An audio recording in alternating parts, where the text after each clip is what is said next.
One of the reasons I do these short videos for you is so that you will learn from my mistakes. I was married once before. Some of you may not know that, but I was married in my first marriage for 18 years. And I made some mistakes. Now, mostly I thought it was my husband that was making the mistakes. Isn't that always the way it is? And there were certainly some mistakes and sins committed on both sides. And yet I want to say this. I looked at my side of the street after that marriage blew up. And I realized that I had made some errors myself. And one of those errors, and I'm hoping you'll learn from my mistakes, ladies, is that I kind of just took over the reins of running that family. I just thought I knew how to do everything right. I didn't think my husband was, as capable as me. And so I made the decisions. I ran the show. I didn't really show my husband much respect or honor. In fact, I remember thinking once when I had read the verse in Ephesians 5:33, where the Bible says the wife must respect her husband. I remember reading that verse and thinking, well, I don't feel any respect. I guess I'll just wait till I feel that to show respect. That's not exactly what that verse says. The verse says the wife must respect her husband, as in just do it. I wish I would have thought of it that way much earlier on.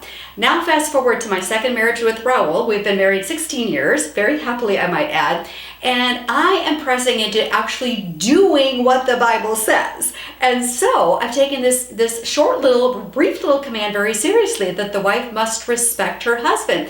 And I've learned that it's an action word and it's a choice. It's a decision to treat my husband with respect and honor. To actually turn around and greet him when he walks through the door at the end of the day, to pay attention when he has something he's trying to share with me, to consider his opinions, his perspective, and not automatically diss them, but actually try to listen, and even, I know this is going to be earth-shattering, incorporate some of his opinions and perspectives into what you do within your family, within your house. Whoa, jump back. And I found something very interesting that happened. As I began showing my husband respect and honor, valuing his opinions, greeting him with a smile, and not trying to be hypercritical about every little move he makes, but really trying to affirm and encourage him. As I tried to show him that respect the best that I could, not perfectly, but better than in my first marriage, I found that my husband stood up a little taller, and he seemed much better able to slay dragons out there in the world and be confident and bold and courageous in stepping out to follow the Lord, because he sensed that his wife believed in him, respected him, honored him.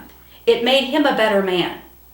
I'm just suggesting that you try this in your own home, that you try showing a respectful demeanor, attitude toward your husband, that you honor him, that you listen to his opinions and thoughts and try to incorporate them as best you can, that you act happy to see him when he comes home at the end of the day. It's sometimes just the little things that communicate respect. Try it and see if after doing that for 3 or 4 or 5 weeks, your husband doesn't change as well for the better.